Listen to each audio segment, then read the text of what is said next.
SUV brand អាមេរិកតម្លៃ 20,000 ជាង Chevrolet Cruze ទើបតែមកដល់ឲ្យបងប្អូនកក់ចង់អស់ពី stock Chevrolet Cambodia ដោយសារតែរូបថ្មីតាក់ទាញផ្នែកខាងក្នុង Sport ស្អាត option ទៅនៅក៏មានច្រើន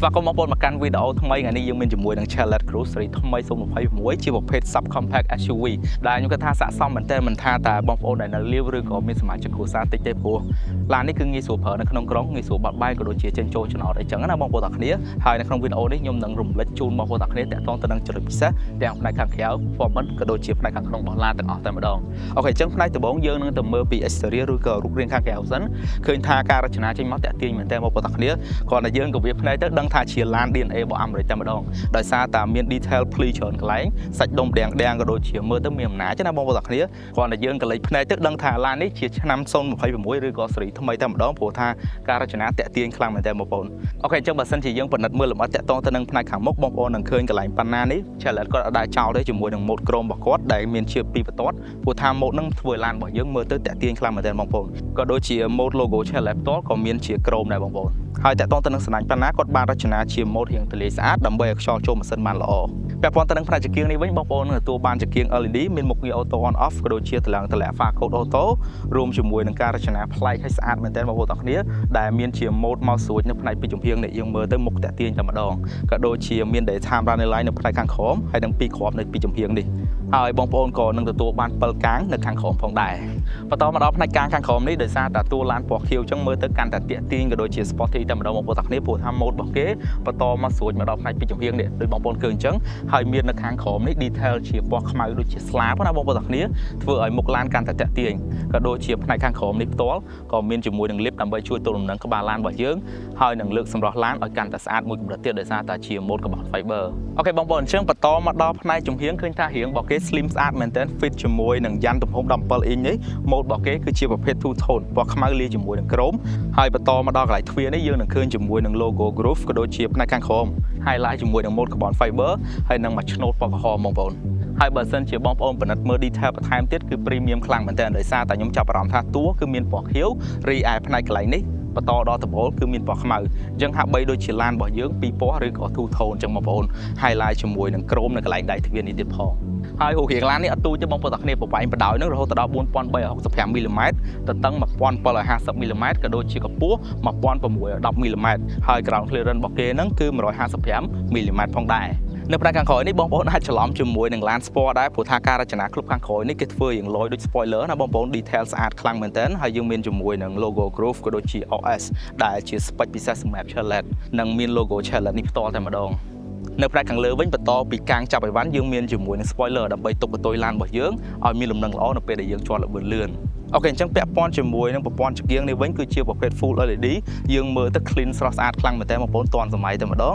ខាងក្រោមនេះយើងមានជាមួយនឹង mode carbon fiber ក៏ដូចជា diffuser highlight ជាមួយនឹងពណ៌ក្រហមក៏ដូចជាសំាំងយើងឃើញសងខាងតែម្ដងអញ្ចឹងបានខ្ញុំនិយាយថាឡាននេះគឺ sport មែនតើមួយវិញទៀតតកតទៅនឹងពណ៌ក្រហមសម្រាប់ Chevrolet គឺជាពណ៌ signature មួយតំណាងអំពីកម្លាំងក៏ដូចជា power នៃឡានរបស់គាត់អូខេបងប្អូនអញ្ចឹងនេះគឺជា space នៃគ្រប់ខាងក្រោយដូចបងប្អូនឃើញអញ្ចឹងទលាយខ្លាំងមែនតើដែលយើងអាចដាក់បានច្រើនបើនិយាយពីទិន្នន័យច្បាស់លាស់ហ្មងគឺចំនួនរហូតដល់320 លីត្រពាក់ព័ន្ធជាមួយនឹងផ្នែកខាងក្នុងឬក៏ interior នេះវិញកាន់តែទាន់សម័យក៏ដូចជា sport ខ្លាំងមែនតើបងប្អូនទាំងគ្នាហើយសម្រាប់ material ឬក៏គ្រឿងបរិក្ខារផ្សេងៗយើងឃើញថា premium ឬក៏ប្រណិតខ្លាំងមែនតើទាំងនៅដៃទ្វារទាំងតាប់ឡូចង្កូតកៅអីកន្លែង armrest សុទ្ធតែជាប្រភេទស្បែកទាំងអស់តែម្ដងអញ្ចឹងសម្រាប់ផ្នែកតកង់នេះគឺខ្ញុំបានជាមួយនឹងចង្កូតអក្សរ D គឺជាប្រភេទស្បែកហើយក៏ជាចង្កូត electronic មានប៊ូតុងមុខងារជាច្រើនដូចជា cruise control សេរីឡើងធ្លាក់ volume ហើយ mode របស់គេរចនាស្អាតមែនតើបងប្អូនហើយនេះគឺជាកុងទ័រជំនាន់ថ្មីដែលជាប្រភេទ digital ទំហំ7អ៊ីងទិន្នន័យក៏ដូចជាព័ត៌មានលេខផ្សេងៗគឺបង្ហាញបានច្បាស់មែនតើបងប្អូនទាំងល្បឿនក៏ដូចជា option នៅក្នុងឡានរបស់យើងហើយសម្រាប់កៅអីនេះវិញគឺជាប្រភេទ sport ដែលខ្ញុំបញ្ជាក់បងប្អូនអញ្ចឹងហើយក៏ជាប្រភេទស្បែកផងដែរអញ្ចឹងនៅពេលដែលយើងអង្គុយទៅផាសុខភាពណែនល្អហើយនៅពេលដែលយើងត្រូវបួងឆ្វេងបួងស្ដាំគឺវាទប់លំនឹងខ្លួនរបស់យើងបានល្អហើយបតកង់នេះក៏ជាប្រភេទ auto ឬក៏ electronic ដែលយើងអាចសេរីបាន6របៀបទៀតផងកន្លែងមកផ្នែកកណ្ដាលនេះខ្ញុំឃើញថាការរចនារបស់ Chevrolet ស៊េរីថ្មីគឺរៀបរយខ្លាំងមែនទែនទាំងតាប់ឡូក៏ដូចជាធ្នេក្រហមម៉ូដថ្មីហើយនឹងកន្លែងម៉ាស៊ីនត្រជាក់បងប្អូនមើលទៅគឺស្មើភ្នែករបស់យើងតែម្ដងអត់តាក់ភ្នែកកន្លែងណាទេសូម្បីតែប៊ូតុងក៏គាត់ច្នៃរចនាមកបានស្អាតដែរបងប្អូន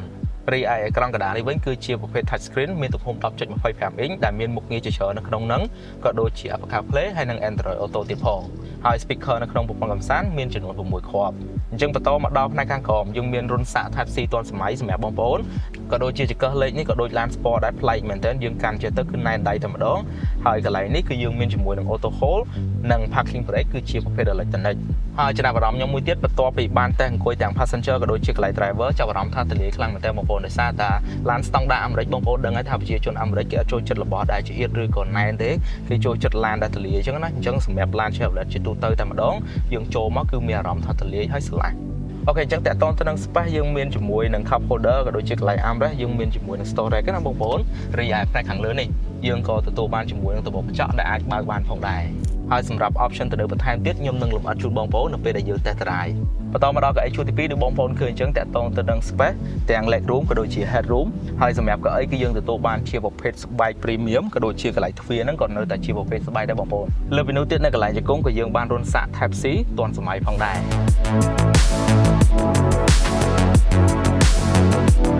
អូខេបងប្អូនអញ្ចឹងពាក់ព័ន្ធជាមួយនឹងអារម្មណ៍ក្នុងការបើកបរដំបូងខ្ញុំចាប់អារម្មណ៍ជាមួយនឹង Counter Digital version ថ្មីនេះខ្លាំងមែនទែនដោយសារតែមាន sensor ចាប់ឡានក៏ដូចជាម៉ូតូនៅពីមុខយើង display នៅក្នុង Counter Digital នេះតែម្ដងអញ្ចឹងទទួលអារម្មណ៍បានថាយើងទំនើបណាបងប្អូនទាំងគ្នាក៏ដូចជាកៅអីដែលខ្ញុំពងអង្គុយនេះមានអារម្មណ៍ថា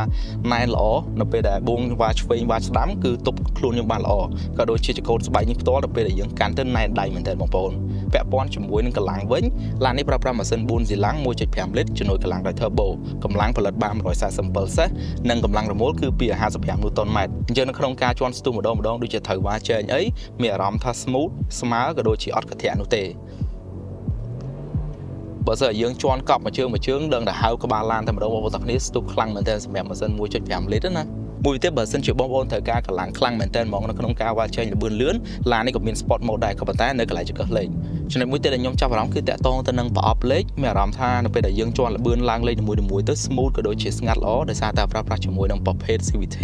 អញ្ចឹងប្រើប្រាស់ក្នុងក្រុងបងប្អូននឹងចំណេញអន្តរជាតិច្រើនមែនទែនឡាននេះស៊ីតា 6.5 លីត្រទេក្នុង100គីឡូហើយទម្ងន់របស់វាផ្ទាល់តែ 1600 គីឡូជាងទេអញ្ចឹងដូចខ្ញុំបញ្ជាក់អញ្ចឹងស័ក្តិសមមែនទែននៅក្នុងការប្រើប្រាស់ប្រចាំថ្ងៃដូចជាការបើកបរក្នុងក្រុងចំណុចចុងក្រោយដែលខ្ញុំបានតេស្តហ្នឹងគឺនៅពេលដែលយើងជន់ល្បឿនលឿនហើយសាកបួងឆ្វេងបួងស្ដាំមានអារម្មណ៍ថាជើងក្រោមឡាននេះគឺហាប់ណែល្អមែនទែនបងប្អូនទាំងគ្នាហើយក៏អត់រេឃ្លោងដែរអញ្ចឹងនៅពេលដែលយើងប្រើប្រាស់ក្នុងល្បឿនលឿនអ្នកខាងក្នុងក៏អត់ងាយពុលឡានដែរបងប្អូនអញ្ចឹងចំណុចចុងក្រោយដែលខ្ញុំចង់រំលឹកគឺតាក់ទងទៅនឹង option ទំនើបក៏ដូចជា option សុវត្ថិភាពប្រព័ន្ធទប់លំនឹង traction control ESP គឺមានមួយសេតតែម្ដងបងប្អូនទាំងគ្នានៅខាងក្នុងពងសុវត្ថិភាពមានចំនួន6គ្រាប់ហើយនៅពេលដែលយើងដាក់លេខ reverse ឬក៏អាយ៉ែក៏មានកាមេរ៉ាហើយនិង sensor ចំនួន3គ្រាប់លើពីនោះទៀតក៏មានប្រព័ន្ធទប់មិនឲ្យរអិលថយក្រោយពេលឡើងចំណោតប្រព័ន្ធផ្ដល់ដំណឹងមកពេលមានឧបសគ្គនៅផ្នែកខាងមុខ forward collision alert ប្រព័ន្ធផ្ដល់សញ្ញាពេលជួបឧបសគ្គនិងចាប់ប្រាំងស្វ័យប្រវត្តិ autonomous emergency braking ក៏ដូចជាប្រព័ន្ធដាស់តឿននិងរក្សាល្បឿននៅក្នុងគន្លងសុវត្ថិភាព lane departure warning ជាមួយនឹង lane keeping assist ថែមទាំងមានជាមួយនឹង option adaptive cruise control ទៀតផងបងប្អូនជា option កម្រឃើញខ្លាំងមែនទែននៅក្នុងឡានតម្លៃបែបនេះអូខេបងប្អូនអញ្ចឹងនេះជាមូលហេតុដែលធ្វើឲ្យ Chevrolet Cruze 026នេះផ្ទុះការចាប់អារម្មណ៍ខ្លាំងដោយសារតែរូបរាងក៏តាក់ទាញផ្នែកខាងក្នុងក៏ស្អាត option ទំនើបចាំបាច់គឺមានទាំងអស់អញ្ចឹងខ្ញុំគិតថាឡាននេះស័ក្តិសមមែនទែនមិនថាតែយើងជាមនុស្សផុសមនុស្សស្រីឬក៏ជាអ្នកដែលមានគ្រួសារសមាជិកតិចដែលយើងងាយស្រួលប្រើប្រាស់ប្រចាំថ្ងៃជាពិសេសគឺជាការប្រើប្រាស់ខាងក្នុងក្រុងផ្ទាល់តែម្ដងហើយបើសិនជាបងប្អូនចាប់អារម្មណ៍ជាមួយនឹងឡាននេះអាចទំនាក់ទំនងទៅកាន់ Chevrolet Cambodia បានបើកំងអត់ទាន់ទៀតដល់តែគេកំងអស់ពី stock ឲ្យបងប្អូន